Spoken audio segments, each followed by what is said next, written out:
하나 더 볼게요. 마지막 보겠습니다. 자, 아직 법인이 없어요. 이제 여기 임대차 계약을 해가지고 이제 여기다가 법인을 설립하려고 합니다. 자, 이럴 때 우리 공인중개사들이 이 과정을 어떻게 끌어줘야 되느냐. 이쪽을 다 좀 지울게요. 자, 법인이 만들어져가지고 사업자를 등록하면서 사업을 이제 시작하게 되는 그 과정을 간단하게 보겠습니다. 법인을 설립하면서 사업자를 등록하는 그 과정까지를 굉장히 많이 압축해 놓은 거예요. 우리가 그 과정을 일일이 다 할 필요는 없으니까 굉장히 많이 압축해 놨는데 요 정도 절차는 우리가 기본적으로 알고 있어야 법인을 설립하려고 하는 이 임차인들을 좀 자연스럽게 진행을 해줄 수가 있어요. 자, 임대차 계약을 처음에 체결할 텐데 임대차 계약을 체결할 때는 법인이 아직 존재하지 않았죠. 그죠? 법인이 현재 없는 상태입니다. 그러니까 누구 명의로 계약한다? 법인이 없으니까 당연히 개인 명의로 계약을 하겠죠. 그 개인은, 임차인으로 들어가는 그 개인은 가능하면 추후에 법인의 대표자가 될 사람, 그 사람 명의로 진행하는 것이 좋아요. 물론 다른 사람 명의로 계약을 한다고 하더라도 그 뭐 무효나 뭐 이런 건 아니에요. 다만 절차가 좀 복잡해질 수 있고 우리 소관은 아니지만 뭐 법무사하고 해당 법인에서 절차가 좀 복잡해질 수도 있겠지만 어쨌든 손님들 입장에서 좀 절차가 혼란스러워지면 우리도 매끄럽지 않으니까 가능하면 법인의 대표자가 될 사람을 임차인으로 해서 계약서를 작성하는 게 좋습니다. 자, 그 다음에 법인을 설립해요. 자, 그런데 여기서 질문을 하나 드리겠습니다. 법인을 설립하려면 주소지가 필요하거든요. 근데 그 주소지에 관련된 임대차 계약서가 법인 설립 시에 필요할까요? 필요 없을까요? 자, 필요 없습니다. 법인 설립할 때 제출해야 되는 서류가 있는데 그 서류 중에 임대차 계약서는 있지 않아요. 그러니까 법인이 설립될 그 주소지를 뭐 매매를 했건 임대차 계약을 했건 사용할 수 있는 어떤 권한을 확보했다라는 거를 그 증명하는 서류는 필요치가 않아요. 자, 그러면 이런 생각이 들 수 있죠. 아니, 그러면 처음부터 법인을 설립한 다음에 임대차 계약서를 작성하는 게 낫지 않아? 그게 낫지. 개인 명의로 임대차 계약서를 작성하고 법인을 설립한 다음에 그 다음에 계약서의 임차인란을 변경해주고 굳이 이런 절차를 왜 거칠까? 그냥 처음부터 법인을 설립하고 임대차 계약을 하면 아주 간단한데. 자, 이런 생각이 들 수도 있죠. 자, 법인을 설립하기 전에 임대차 계약을 작성하는 이유는 두 가지가 있는데 첫 번째는 몰라서예요. 대부분의 사람들은 이제 필요한 줄 아니까 법인 설립할 때 임대차 계약서가 필요한 줄 알아요. 몰라서, 잘 몰라가지고 계약서를 먼저 작성을 해야 되는구나. 이렇게 알고 계신 분들이 많죠. 자, 우리 입장에서는요.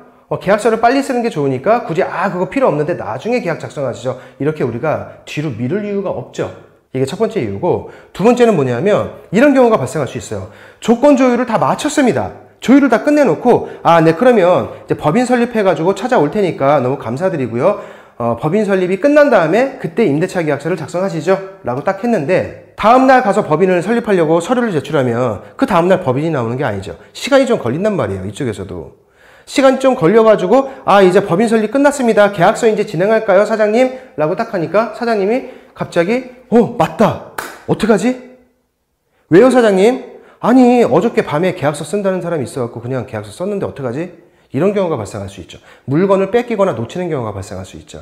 자, 이런 케이스가 발생되면은 임차인 입장에서 이제 상당히 짜증나기 시작해요. 왜? 물건을 일단 다시 알아봐야죠. 그리고 새롭게 임대차 계약서를 작성해서 법무사를 다시 불러야 됩니다. 서류를 다시 준비해서 법무사하고 같이 법원을 다시 들어가야 돼요. 왜? 법인 주소 변경 등기를 해야 돼요. 짜증나죠? 이래서 처음부터 아예 그 위치를, 장소를 선점하고 법인을 설립하는 그런 취지에서 임대차 계약을 먼저 하는 경우도 많습니다. 요거 먼저 작성하고 법인이 나온 다음에 임차인란을 법인으로 한번 변경해 주는 게 그 과정을 다시 하는 것보다는 훨씬 이게 간편하더라. 그러니까 피곤한 과정 생길 수도 있으니까 그냥 이렇게 진행하는 경우가 많은 거예요. 자, 그렇게 돼서 법인이 설립됐습니다. 법인 설립되고 나면 이제 임차인란을 변경해 줘야 돼요. 뭐로? 법인 명의로. 임차인란이 지금 뭐로 돼 있어요? 이 대표자, 개인 명의로 돼 있죠. 그걸 법인 명의로 교체를 해줘야 되는 거예요. 자, 근데 이때 주의할 게 하나 있습니다. 계약서에 법인 명의로 임차인란을 변경해 줄 때 반드시 확인 설명서도 함께 변경해 줘야 돼요. 이거 안 하시는 분들 많거든요. 사실 저도 필요 없다고 생각을 해요. 아니, 그 법인의 대표자가 될 사람한테 그 당시에 확인 설명을 해주고 서명을 받았는데 법인 이름으로 임차인란만 변경되는 건데 확인설명서도 같이 변경해야 돼? 여기에 대해서는 저도 굳이 이거는 요식행위일 뿐인데 라는 생각을 갖고 있어요. 하지만 그거는 제 생각이고 국토부에서는 안 된대요. 계약서상의 인적사항과 확인설명서상의 그 확인설명을 들은 인적사항이 일치해야 된다. 이게 국토부의 입장이에요. 그래서 임차인란을 변경할 때 반드시 여러분 확인설명서 함께 변경해 주셔야 됩니다. 자, 그리고 현장에서는 또 이제 이런 의문점이 들 때가 있어요. 자, 뭐냐. 예를 들어서 임대차 계약서를 이때 7월 1일에 썼습니다. 법인 설립은 언제 됐느냐? 7월 8일에 됐다고 칠게요. 그래서 임차인란을 이제 변경하려고 모인 오늘 날짜는 7월 10일이에요.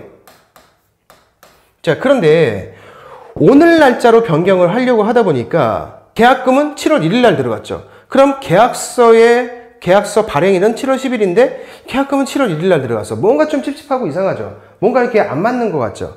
그렇다고 해서 그냥 7월 1일 그 날짜 계약서 작성일을 7월 1일 날짜로 하고 그냥 임차인란만 변경해서 뽑으려고 하니까 이것도 이상해요. 왜? 7월 1일에는 이 법인이 존재하지 않았어요. 계약서 작성일을 어느 일로 하는 게 좀 편리할까? 더 맞을까? 이거에 대해서 이제 현장에서는 좀 혼동이 될 수도 있는데, 자, 결론부터 말씀드리면 둘 중에 어느 거를 해주셔도 아무런 상관없습니다. 어떤 거여도 상관없어요. 저희 같은 경우는요, 지금 이런 케이스에서 개인 명의로 되어 있는 임차인란을 이때 7월 10일 날 법인 명의로 바꿔준다라고 하면 저희는 모든 걸 다 똑같이 해요.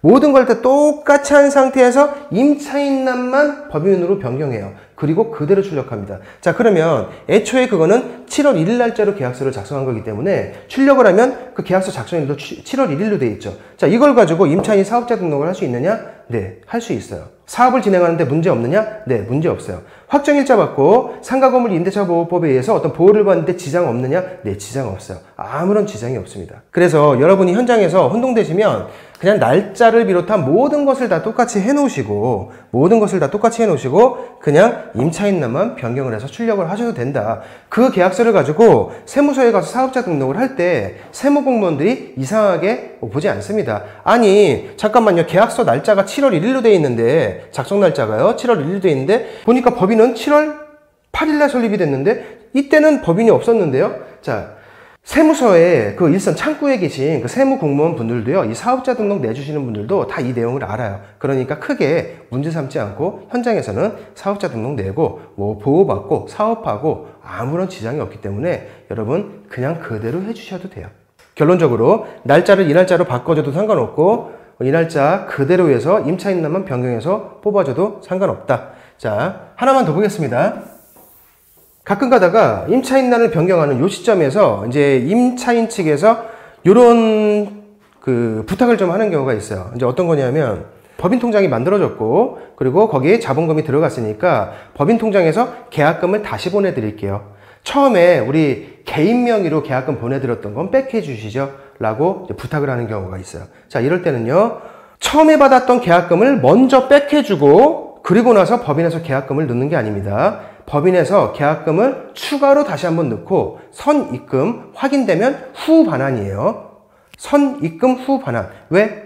법인은요, 이미 법인 통장에 자본금이 들어가 있고요. 계약금보다 훨씬 더 큰 액수의 잔금도 어차피 넣어야 돼요. 그러니까 법인 입장에서는 계약금을 한 번 더 넣는다고 하더라도 불편한 게 없어요. 그러니까 이런 경우에는 선 반환 후 입금이 아니라 법인에서 먼저 한 번 더 계약금을 입금해주고 임대인 측에서는 그걸 확인하고 법인에서 계약금이 들어온 게 통장 내역에 확인이 되면은 그 다음에 개인 명의로 받았던 거를 반환해준다. 이렇게 선입금 후 반환으로 처리를 해주시는 게 좋고요. 이거는요, 임차인 측에서 요구하는 경우도 있지만 임대인 측에서 요구하는 경우도 있습니다. 아니, 법인 통장이 지금 만들어졌을 테니까 그쪽에서 계약금 다시 넣어줘요. 내가 처음에 개인 명의로 받았던 건 다시 개인 명의 통장 알려주시면 그쪽으로 내가 반환을 해줄게. 이렇게 임대인 측에서 요구하는 경우도 있어요. 왜? 임대인분들은요, 임대하는 게 이거 하나가 아닐 수도 있잖아요. 건물주는 여러 개의 호실이 있을 수도 있잖아요.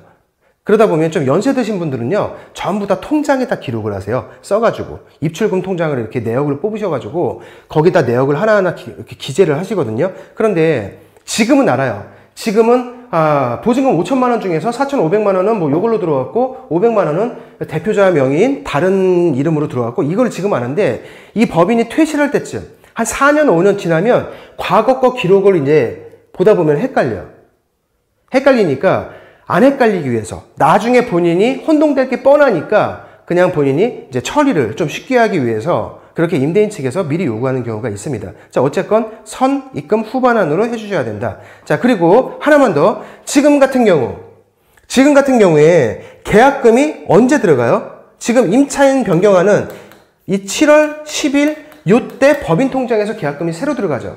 자, 그러면요. 아까 우리 7월 1일 날 계약금이 들어갔는데 날짜를 7월 1일로 해야 되냐, 7월 10일로 해야 되냐, 새로 출력하는 계약서의 날짜를, 발행 날짜를 언제로 해야 되냐, 이거 갖다 아까 고민하고 있었죠. 자, 근데 7월 10일 날 계약금이 다시 들어갑니다. 그러면 이거 고민할 필요 없겠죠? 그죠?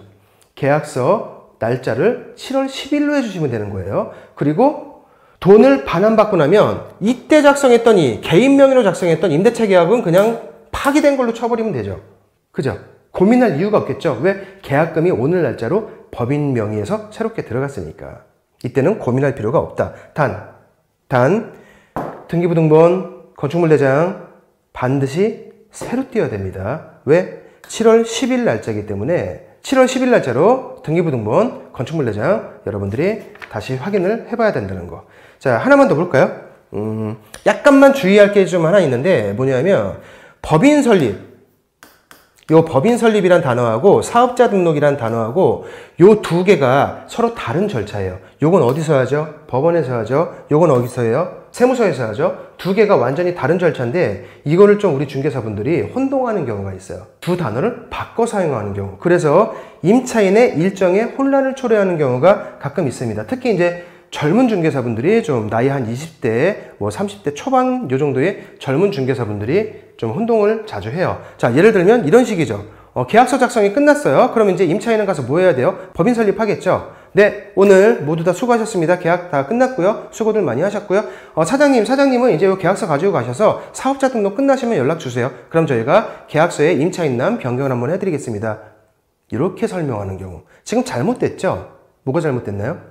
법인 설립 끝나고 나면 연락 주십시오. 임차인남 변경해 드리겠습니다. 이렇게 나가야지 맞는 거죠. 사업자 등록 끝나면 연락 주십시오. 잘못됐죠. 그래서 이 법인을 설립하는 이 대표님이 초보자면요. 가서 법인 설립하고 그거 그대로 가지고 가서 사업자 등록 내려고 그래요. 그러다 빠꾸 먹습니다. 왜? 법인 설립할 때는 임대차 계약서가 필요 없지만 사업자 등록할 때는요. 임대차 계약서가 필요하거든요. 그리고 법인 명의로 사업자 등록을 할 거기 때문에 그때 임차인란에 법인 명의로 돼 있지가 않으면 빠꾸 먹어요. 그러니까 빠꾸 먹고 짜증나서 다시 돌아오는 경우가 아주 가끔이지만 있습니다. 그러니까 우리 법인 설립 요 단계하고 두 개를 혼동해서 바꿔 사용하지 말자. 바꿔서 표현하지 말자.